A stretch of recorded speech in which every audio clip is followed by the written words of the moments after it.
بسم اللہ الرحمن الرحیم الحمدللہ رب العالمین اللہم صلی علی محمد وعلی آل محمد کما صلیت علی ابراہیم وعلی آل ابراہیم انک حمید مجید۔ السلام علیکم ورحمۃ اللہ وبرکاتہ۔ ایک مسلمان کے لیے یہ ضروری ہے کہ وہ اپنے والدین کے ساتھ نیک سلوک کرے، چاہے وہ غیر مسلم بھی ہوں، اور ان کے ساتھ کوئی چھوٹی سی بات یا عمل نہیں کرے جس سے ان کو تکلیف پہنچے۔ والدین کے ساتھ کسی بھی طرح کی بے صبری، بے عزتی یا نفرت نہیں کرے۔ بچوں کو چاہیے کہ وہ والدین کی اطاعت کریں، سوائے اس کے کہ جب ان کا حکم اللہ تعالیٰ کے حکم کے خلاف ہو۔ یہ احکامات قرآن اور صحیح احادیث میں بے شمار جگہوں پر آئے ہیں۔ قرآن میں اللہ تعالیٰ فرماتے ہیں، جو کہ سورہ 17 اور آیا 25 اور 26 میں ہے، کہ تم لوگ کسی کی عبادت نہیں کرو مگر صرف اس کی۔ والدین کے ساتھ نیک سلوک کرو۔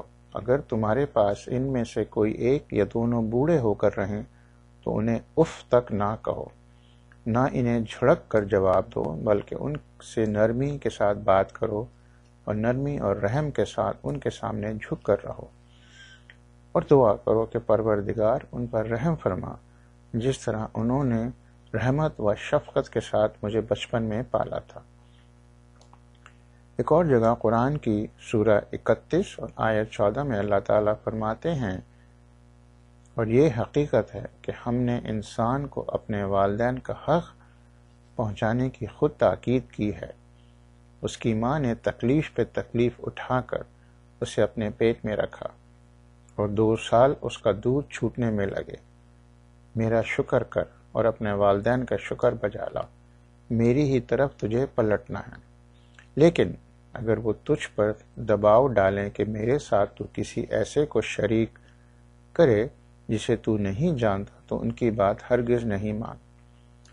دنیا میں ان کے ساتھ نیک برتاؤ کرتا رہ، مگر پیروی اس شخص کے راستے کی کر جس نے میری طرف رجوع کیا ہے، پھر تم سب کو پلٹنا میری ہی طرف ہے۔ اس وقت میں تمہیں بتا دوں گا تم کیسے نیک عمل کرتے رہے ہو۔ اب آئیے دیکھیں کہ احادیث میں رسول اللہ صلی اللہ علیہ وسلم نے کیا فرمایا ہے۔ آپ صلی اللہ علیہ وسلم نے فرمایا ہے، نمبر 1، جو بھی اللہ تعالیٰ اور والدین کا فرما بردار ہوگا وہ جنت کے سب سے اونچے مقام پر ہوگا۔ نمبر 2، والدین کے ساتھ نیک سلوک کرنا جہاد کے برابر ہے۔ نمبر 3، اللہ تعالیٰ کی خوشی اور ناراضگی والدین کی خوشی اور ناراضگی میں ہے، اور اللہ تعالیٰ ان مسلمانوں کے گناہوں کو معاف کر دیتے ہیں جو اپنے والدین کے ساتھ نیک سلوک کرتے ہیں۔ نمبر 4، اللہ تعالیٰ ان والدین کی دعائیں یا بد دعائیں قبول کرتے ہیں جو وہ اپنے بچوں کے لیے کرتے ہیں۔ نمبر 5، والدین سے کبھی چیخ کر بات نہیں کریں۔ نمبر 6، 3 صورتوں میں بچوں کو والدین کے اخراجات اٹھانے چاہیے۔ اس میں نمبر 1، اگر والدین کے پاس آمدنی کی کمی ہو۔ نمبر 2، اگر والدین کمانے کے قابل نہ ہوں۔ نمبر 3، اگر بچے اس قابل ہوں کہ وہ ان کے خرچے اٹھا سکیں۔ اور چیزیں جو حدیث میں آئی ہیں وہ یہ ہیں، ماں کی عزت اور احترام کا حق باپ کے مقابلے میں 3 گنا زیادہ ہوتا ہے۔ اگر دونوں والدین یا کوئی ایک اگر اس دنیا سے چلا جائے تو ان کے بعد 4 چیزیں کرنی چاہیے۔ 1، ان کی مغفرت کی دعا، ان کے کیے ہوئے وعدوں کو پورا کرنا۔ 3، ان کے دوستوں کی عزت کرنا اور ان کے رشتہ داروں سے اچھے تعلقات قائم رکھنا۔ آخر میں کچھ اور ضروری باتیں آپ کو بتاتا چلوں۔ 1، اپنی بیویوں یا شوہروں اور بچوں کو اپنے والدین پر فوقیت نہیں دیں۔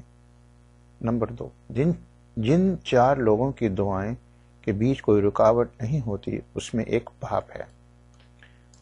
آخرت کے دن انسان اپنے باپ کے نام سے پکارا جائے گا، ماں کے نام سے نہیں، جیسا کہ بعض لوگ سمجھتے ہیں۔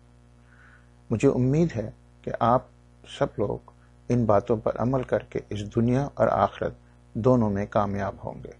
والسلام علیکم ورحمۃ اللہ وبرکاتہ۔